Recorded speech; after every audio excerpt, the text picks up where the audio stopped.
Okay, here we have the Cooper's Irish Stout. Of course, it's very similar to they're trying to get that Guinness style beer. It's a very rich, full-bodied, dark beer. It's got the coffee, chocolate, liqueur, licorice type of taste to it, or aromas. It's creamy. Another thing that you can add to accentuate that creaminess is add that malto-dextrine. Some people add in lactose as well, another tip.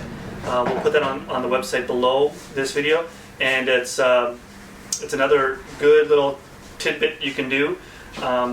We also sell brew heading powder. That works really well if you want that head retention, if you want very frothy, foamy bubbles on your beer. That's the way to go.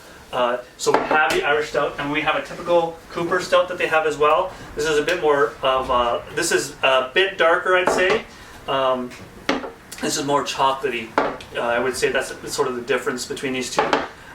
Both very, very good. The Irish Stout, if you're looking for that, Guinness type of taste, try that. I would highly recommend using a dark malt extract instead of using the dextrose. That makes it a bit fuller bodied as well, and even adding a little bit of lactose. Don't worry about adding lactose. It will not ferment in your beer, so it's not a fermentable. It's just going to give that mouthfeel of that milky stout, if that's what you're looking for.